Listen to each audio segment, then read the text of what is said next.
아버지, 환경에 대한 주의 가르침을 저희가 집중하여 세 번째 말씀을 봤습니다. 우리에게 은혜 주셔서 인생에 저물어가는 때를 저희가 산다 할지라도 새 하늘과 새 땅의 비전 아래 살 수 있도록 영안을 열어주시고 온 힘과 전심으로 그리스도 예수 새 나라를 대망하며 이 땅에서 그 삶을 사는 저희들이 되도록 힘쓸 수 있도록 은혜의 은혜를 더하여 주시옵소서. 예수님 이름으로 기도하옵나이다.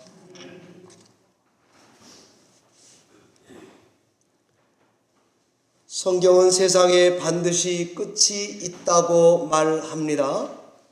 그런데 이 세상의 끝이 우연히 핵전쟁으로 온다고 말하지 않습니다. 기후변화나 환경오염으로 지구 수명이 다하면 종말이 온다고도 말하지 않습니다. 딥 임팩트 같은 영화처럼 초대형 운석이 지구랑 충돌해서 종말이 온다는 식으로도 말하지 않습니다. 세상에 종말이 오는 이유는 오직 하나님의 뜻 때문이다. 그 외엔 없다는 것입니다. 그럼 하나님의 뜻 때문에 오는 종말은 과연 어떤 모습일까? 세상의 종말은 도둑이 우리 집에 담 넘어 오듯이 갑자기 온다고 그랬습니다. 갑자기 임하는 종말의 모습을 오늘 성경 10절, 12절에 기록해 놓았습니다. 이런 현상들이 나타날 거랍니다. 하늘이 큰 소리로 떠나갑니다. 물질이 뜨거운 불에 풀어집니다. 땅과 이 지구 위에 있는 것들 모든 일들이 드러난다고 묘사했습니다. 그리고 12절에 좀 더 반복해서 또 묘사하는데 하늘이 불에 타서 풀어질 것입니다. 물질이 뜨거운 불에 녹을 것이랍니다. 이게 세상의 종말에 대한 마지막 현상에 대한 묘사가 몇 군데 없습니다. 자, 이 세상 지구의 종말이 이렇게 불에 다 타서 녹아내리고 풀어져서 없어져 버릴 거라면 이 병들고 신음하는 지구 환경의 문제를 해결하기 위해서 우리는 뭐하러 노력을 해야 한단 말입니까? 제 친구 목사님이 그러더라고요. 돈 좀 꿔달래요. 없다고 그러니까. 그 왜 그렇게 돈을 자꾸 꾸려고 그러냐고 그러니까. 주님이 다음 주에 올 거라서 빨리 꾸어서 써야 된다고 그러시더라고요. 농담이죠. 과연 성경이 말하는 종말은 파멸을 말합니까? 세상의 또 회복을 말하는 것입니까? 심판으로 지구의 완전한 멸망으로 끝난단 말입니까? 아니면 심판 후에 어떤 회복이 임하여서 새롭게 됨을 말한다는 것입니까? 종말에는 한 줌의 죄도 안 남고 다 불타 없어질 거고 그저 내가 살던 이 정든 지구여 아디오스 하고는 어딘가에 준비된 있을 새하늘과 새 땅으로 어떤 천국으로 가는 종말입니까? 아니면 죄악과 사망으로 물든 낡은 옷은 벗어버리고 영광의 새 옷을 계속 입고 보존되는 것입니까? 그 영광의 새 옷을 입는 옷 입기 이전과 이후가 너무 판이하게 달라서 새 하늘과 새 땅이라고 부르는 것은 아닐까 하는 것입니다. 성경은 세상의 종말을 멸망, 파멸로 말합니까? 아니면 회복, 갱신, 리뉴얼 되는 걸 말합니까? 성경이 종말을 어떤 눈으로 우리가 보느냐에 따라서 우리 예수 믿는 성도님들은 환경 문제를 대처하거나 접근할 때에 우리의 신앙의 자세와 태도가 달라지게 만들 것이 분명합니다. 답을 먼저 말씀드리면 우리 개신교 개혁주의 전통은 후자를 성경의 가르침이라고 믿고 있습니다. 우선 베드로 후서는 교회 안에 들어온 거짓 교사들의 가르침을 반박하고 예수 그리스도가 세우신 교회에 주신 진리를 변호하기 위해서 썼습니다. 그럼 이 가짜들이 누구냐 하는 건데 그것은 영지주의자들이라고 봅니다. 그럼 성경은 왜 이 사람들이 거짓 교사고 가짜 가르침이라고 하는가? 오늘 본문 앞부분에 3, 4절에 나와 있습니다.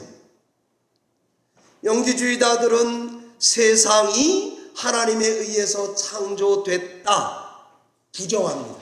그렇지 않다는 것입니다. 물질로 된 세상은 악하다. 그러나 안 보이지만 영으로 된 세상은 선하다라는 이원론을 믿고 있는 사람들입니다. 보라, 세상은 예나 지금이나 똑같지 않느냐? 주님 재림 그런 거 없다. 봐라, 아직 안 오셨지 않았는가? 그러면서 교회와 성도들을 조롱했던 것 같습니다. 이런 가짜들을 향해서 사도 베드로는 종말에 대한 하나님의 말씀의 가르침이 뭔지를 가르칠 뿐 아니라 자기 신앙의 전부를 걸고 하나님께 깨달은 바를 성경에 오늘과 같이 적어놓고 있었던 것입니다. 베드로 사도는 이 세상의 끝에 대해서 자세하게 가르치는데 저는 오늘 이 말씀을 증거하는 것은 회복에다가 하나님의 말씀이 맞춰져 있다고 보기 때문입니다. 그럼 우리 성경에 종말의 지구가 다 불타버리고 녹아내린다고 말해지고 있는데 목사님 거기에 불타다고 되어 있고 풀어진다고 되어 있고 녹아내린다고 되어 있지 않습니까? 불은 심판을 의미하는 것 맞습니다. 그런데 이 불은 멸망의 불로 보기보다는 연단의 불로 저희들은 이해하는 것입니다. 10절에 하늘이 떠나가고 물질이 불에 타지고 라고 말했습니다. 12절에 불에 타고 풀어지고 물질이 불에 녹아진다고 말하고 있습니다. 이때의 물질은 이 세상을 구성하는 하나님이 창조하신 세계의 기본적인 요소들을 물질이라고 합니다. 그러니까 이 세상을 구성하는 기본적인 요소들이 대격변을 맞이한다는 말입니다. 죄로 물들고 병든 세상이 불에 타서 정화된다는 데다가 방점이 있습니다. 그러면서 땅과 그 중에 있는 모든 게 다 드러난다 그래요. 그리고는 끝내는 의가 다스리는 새하늘과 새 땅으로 변화될 것이라고 가르치고 있지 않습니까?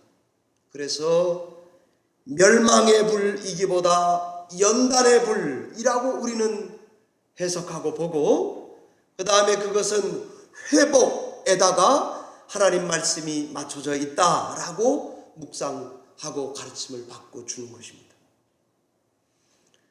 두 번째는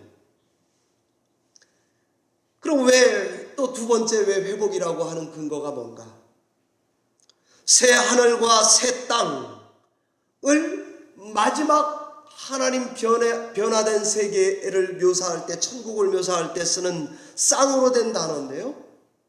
새로운 새 하늘, 그럴 때 새 땅, 그럴 때 새. 이것은 니아스, 죄송합니다. 헬라말을 써야 됩니다. 니아스가 아니고 카이노스입니다.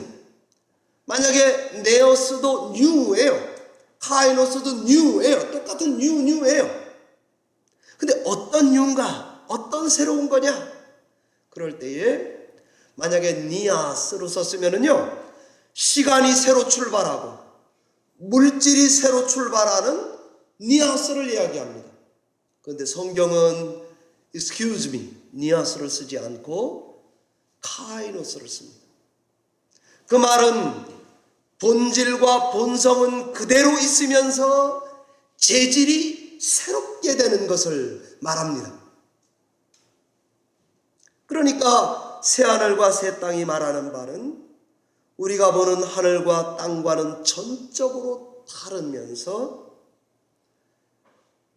완전히 다른 것이 아니라 어떤 부분은 같고 어떤 부분은 달라서 새하늘과 새 땅이라고 묘사할 뿐 아니라 그 천국에 있는 새하늘과 새 땅은 어쩌면 우리가 지금 이 땅에서 경험하는 이 하늘과 땅들의 업그레이드 된 하늘과 땅을 말할 것입니다. 우리 개혁주의는 베드로 사도가 말하는 세상 끝이 파멸이 아니고 그래서 회복이라고 해석을 하는 것입니다. 사랑하는 성도 여러분, 이것이 오늘 저희들에게 주어진 본문입니다. 그런데 성경이 요 종말이 요 부분만 이야기하느냐? 그렇지 않습니다. 계시록도 이야기하고 로마서도 좀 이야기합니다. 그러니까 로마서는 뭐라고 이야기하는지 계시록은 뭐라고 이야기하는지를 묵상해서 오늘 본문이랑 매치가 되는지를 일관성을 갖는 신앙을 가져야 되니까 보게 되는 것입니다.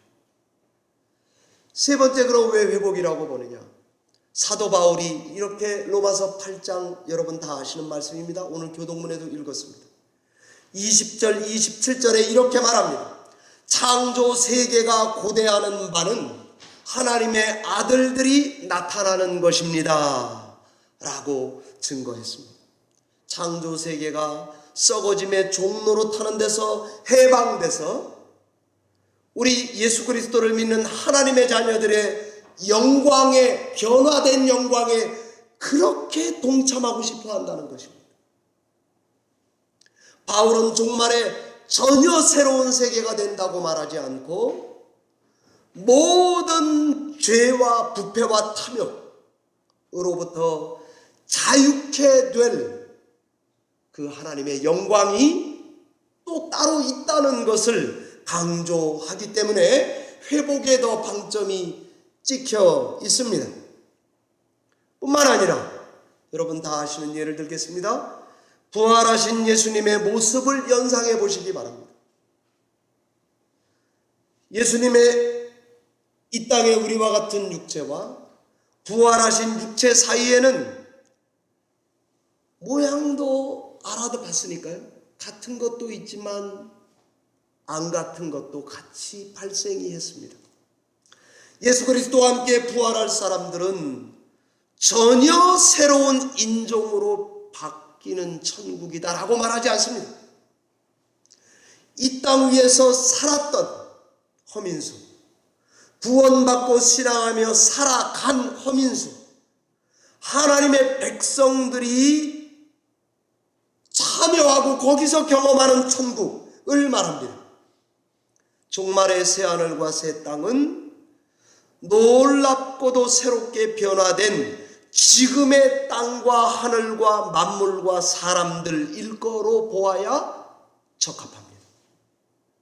여러분, 성경에 보면 심판에 대한 하나님 말씀이 우리가 다 아멘하고 받아들이는 말씀이 두 가지가 있습니다. 하나는 하나님이 이 땅을 심판하실 때 물로 심판했다는 노아 홍수입니다. 또 하나는 하나님께서 아주 그 씨리 자체를 심판의 불 가운데 유황불로 심판하셨는데, 그 말씀이 소돔과 고모라의 심판입니다.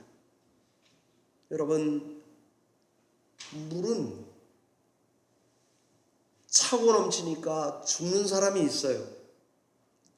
그런데 그 홍수 이후에 대한 그림을 생각하면 그 다음에는 하나님께서 새롭게 하신 세상이 또 있었어요. 불도 소돔과 고모라의 유황불의 심판이 있었어요. 그런데 그 불로 하나님이 또 새롭게 한 인류가 그 가운데 있었어요. 그러니까 어찌 보면 물불은 다 양면을 가지고 있는 심판을 말합니다. 하나는 정결케 해주세요.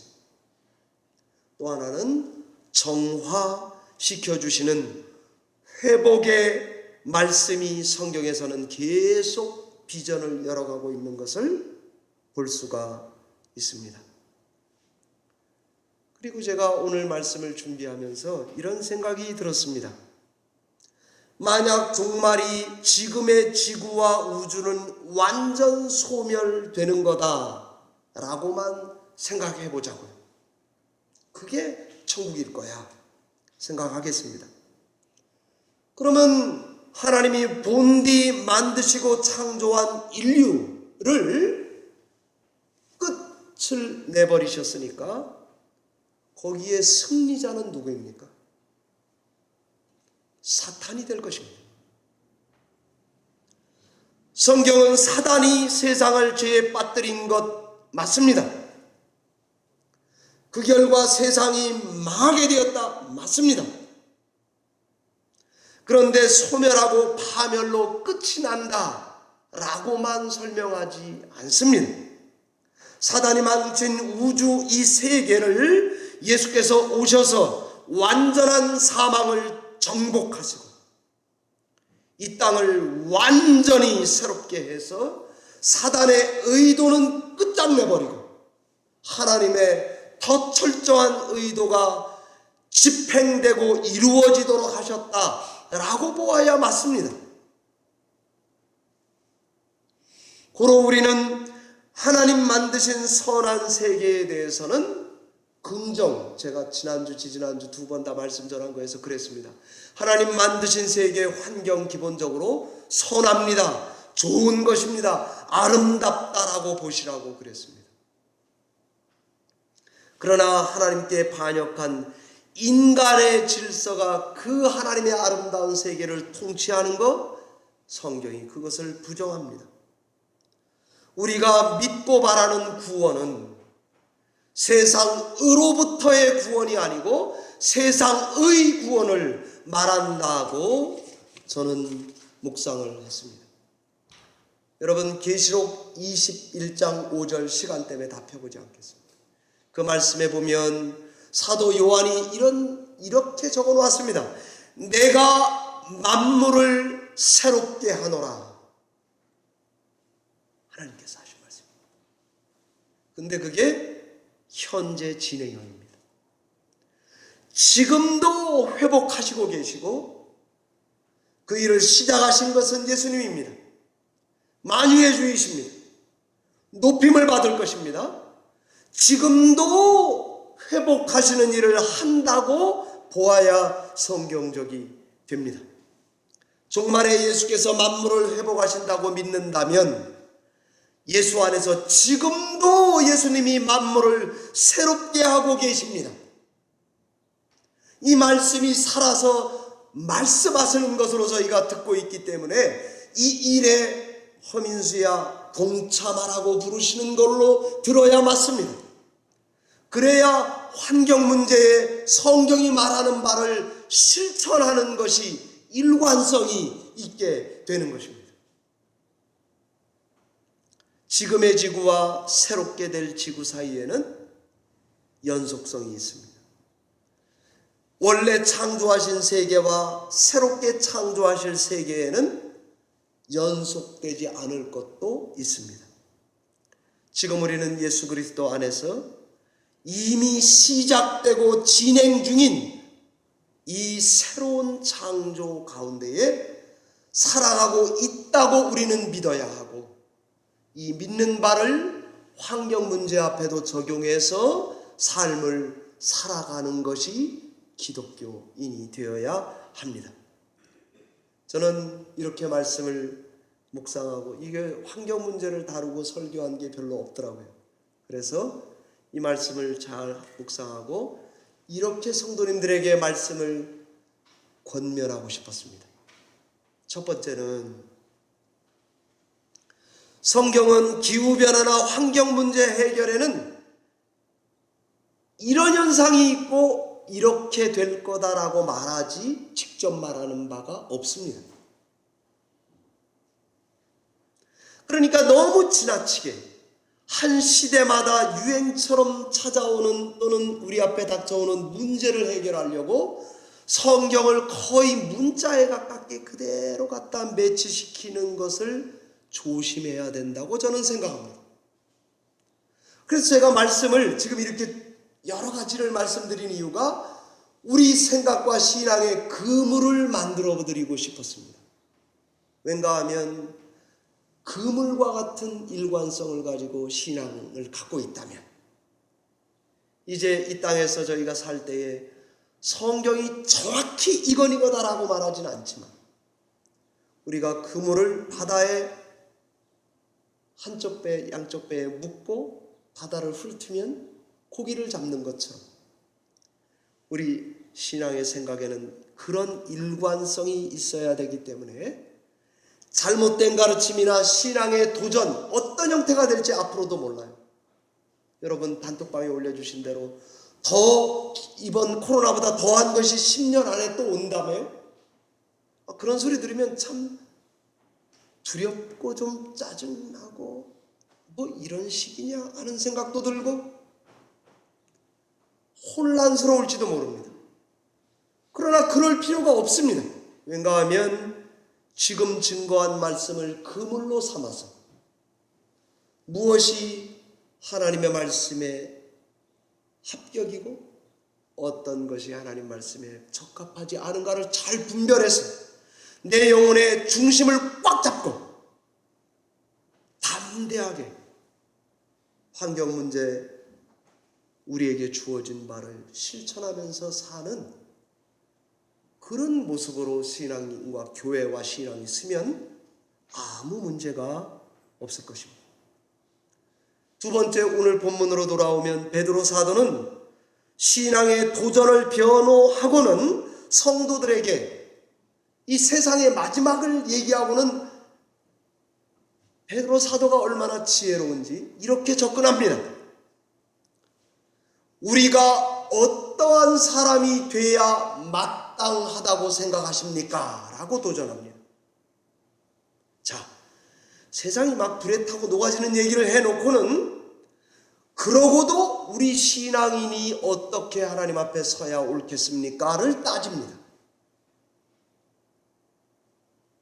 우리 관심은 전부 다 세상 끝날 어떻게 되는지 궁금해 죽겠는데, 성경은 그 궁금증은 꽉 붙들어 매고 그 다음에 권면하는 바가 어떠한 사람으로 살아야 마땅하시겠습니까?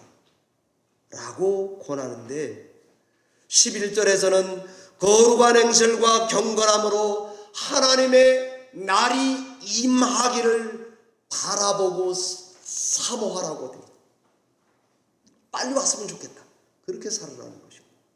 14절에는 점도 흠도 없고 평강 가운데 하나님 앞에 깨끗하게 나타나기를 바라면서 우리 삶을 힘쓰고 애써서 살아라는 것입니다.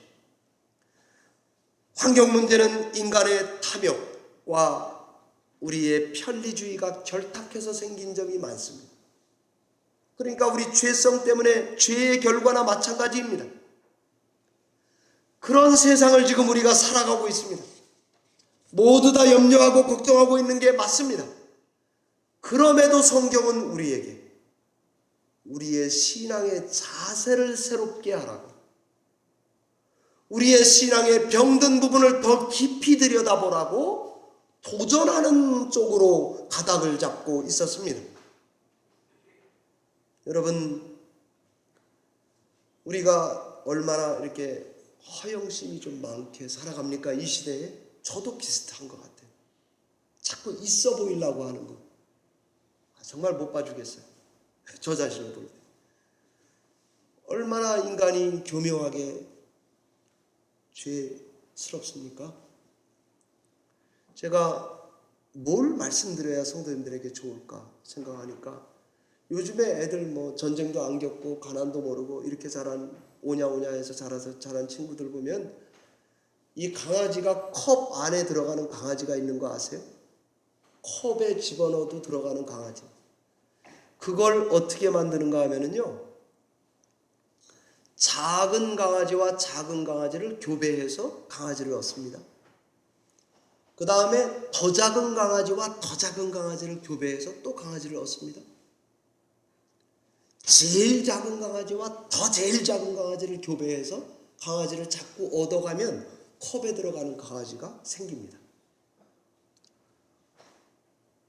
귀여워 죽겠죠, 그죠? 하고 신기하죠. 그런데 성경적인 눈으로 보면 그게 다 죄악입니다. 귀엽다고 해결될 문제가 아닙니다. 중국 사람들 싹스핀 좋아하죠. 저는 한 번도 안 먹어봤는데 이 싹스핀 요리, 상어 지느러미를, 산 상어의 지느러미를 잘라낸대요. 그 다음에 지느러미 자르고는 그 상어는 놔버려요, 바다에. 그러면 그 친구가 얼마 후에 자연히 죽어요. 지느러미가 없어서. 그런데 그 지느러미 가지고 고급 요리라고 일생 싹스핀 한번 먹어봤으면 좋겠다고 이렇게 하면은 그건 우리 지금 오늘 말씀으로 하면은 죄덩어리입니다.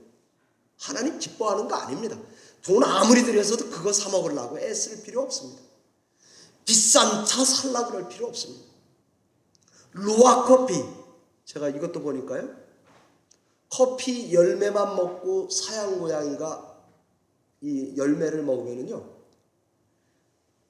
이 변을 본답니다. 그럼 이제 그거 가지고 갈아서 커피를 만들면 그렇게 기가 막히다며요. 저는 루아 커피를 먹어보지도 않았습니다. 근데 그 커피가 그렇게 비싸고 좋아서 그거를 많이 만들어내요. 그런데 거기에 쓰인 사양고양이나 이런 것들이 영양실조로 비실비실하다가 죽는답니다. 그래도 우리는 상관하지 않습니다. 왜? 그 다음에 돈 많이 버니까. 우리가 가지고 있는 탐욕이나 허영심이라고 하는 게 무한대처럼, 아니 400억 500억짜리 차가 있다며 뒷자리에 가서 타보기래 됐으면 좋겠습니다. 아니 심지어 제가 이건 참 조심스럽습니다. 채식주의자에 대한 얘기인데 민감하죠. 채식주의 동물을 학대해서 죽이니까 이거는 내가 정말 양심상 못 먹겠다 이래가지고 채식주의를 선택해서 살아가는 사람들이 있습니다. 근데 그것도 이렇게 성경적이냐? 제가 볼 땐 그렇지는 않습니다. 저는 저희 집 딸을 아메리칸 유니버시티에 딱 입학시킬 때 1학년 때 그 학교에 가자마자 예배당으로 같이 애를 데리고 갔습니다. 그래서 거기서 기도를 하고 그 다음에 하나님께서 딸을 지켜달라고 기도하고 그 다음에 점심 먹으러 식당에 갔더니 베지테리언 버거, 채식주의자를 위한 그게 있더라고. 세상에 이런 게 다 있는 정말 좋은 학교구나. 그래서 저는 그걸 사서 먹었습니다. 맛 대가리가 없습니다. 그걸 왜 심하게 얘기하면 안 되기 때문에 왜 드시는지 내가 잘 모릅니다. 그런데 그러면서 이제 항변을 한다고요. 기독교인들 비판을 한다고요. 뭐라 그런가 하면 아니 고기 먹는 거 하나님이 금했는데 왜 먹는 이런 거 가지고 자꾸 성경적인 것 그냥 조금 아는 지식 가지고 아는 척을 하고 이러는 거 정말 경계해야 됩니다. 제가 이렇게 막 지금 나열하는 이유는 환경 문제라고 할 때에 우리 기독교인들이 밸런스를 균형을 잡고 신앙하셔야 됩니다. 그래서 저는 오늘 마지막 말씀으로 환경과 종말을 지금 다루고 있는 것입니다. 이때에 아무리 급하고 그럴싸한 말을 설득한다 할지라도 균형을 잡고 성경의 가르침을 그물망 삼아서 그 말씀을 실천하며 살아야 합니다. 우리가 믿음 안에서 할 수 있는 것, 도축할 때 잔인한 거를 하지 말자라든지, 오늘 아침에 우리 교회 보니까 사슴이 여기 두 분이 왔다 갔다 하시더라고요.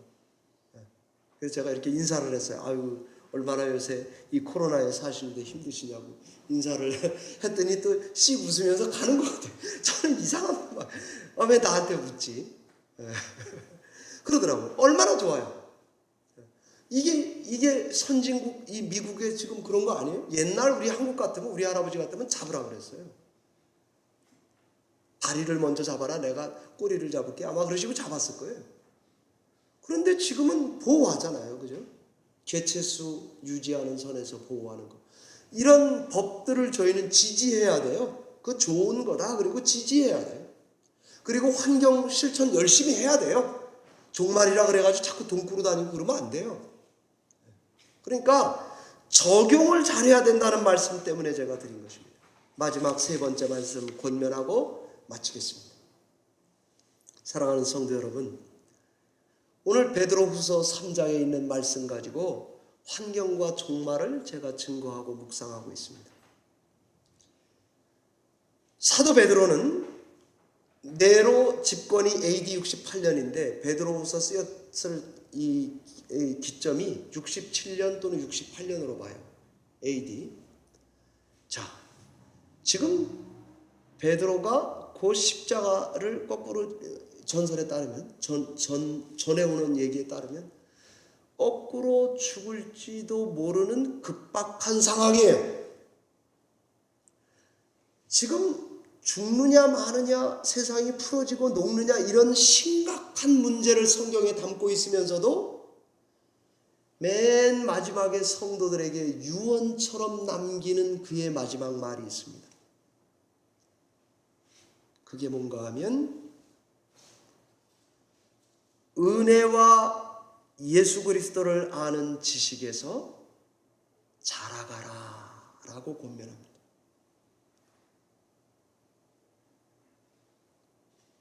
이게 신앙의 멋입니다.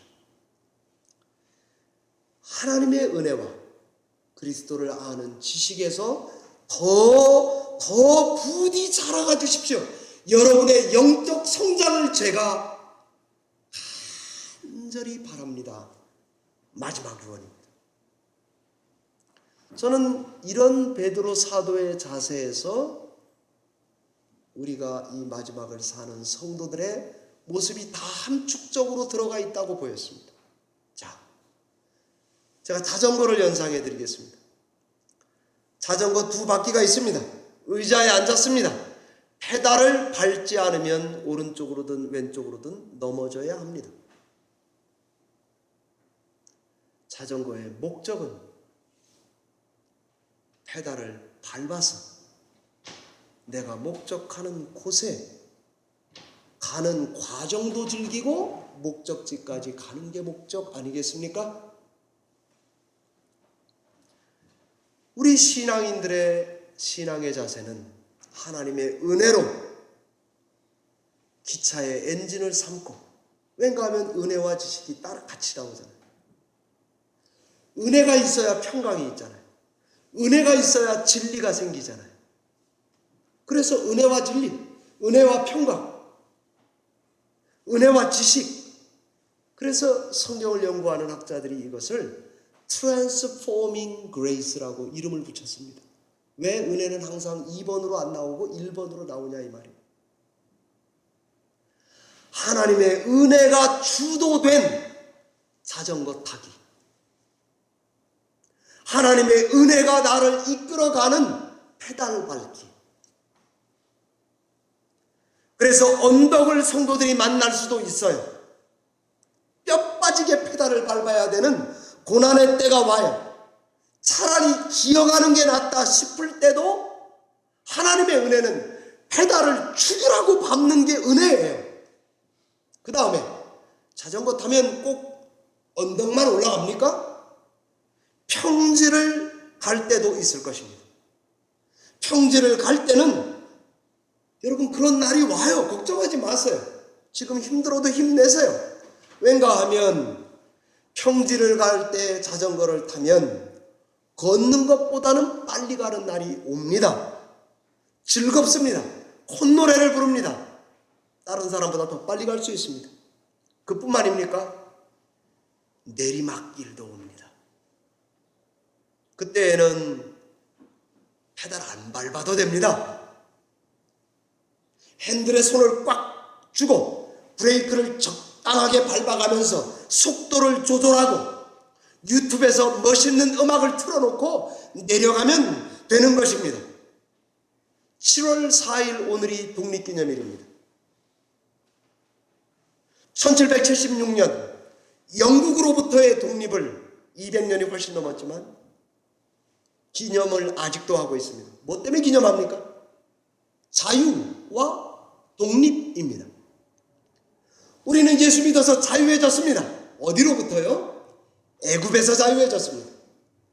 우리는 어디로 자전거 페달을 밟고 가야 합니까? 가나안으로 가야 합니다. 힘들면은 자전거 페달을 멈출 것입니까? 은혜와 진리 안에서 자라가는 것을 그만둘 것입니까?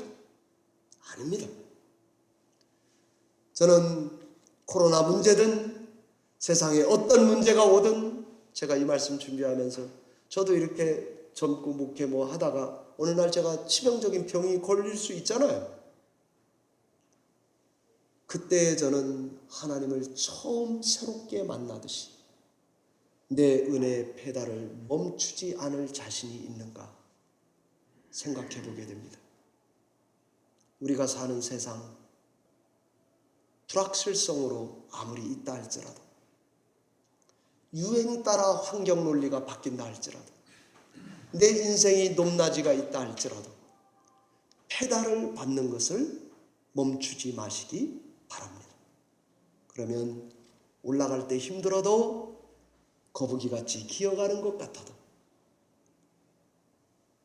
걷는 사람보다 빠른 날이 있고 뛰는 사람보다도 즐거울 날이 있을 것입니다. 이런 신앙을 가지고 환경 문제를 지혜롭게 실천하며 대처하는 여러분 되시기를 바랍니다. 기도하겠습니다.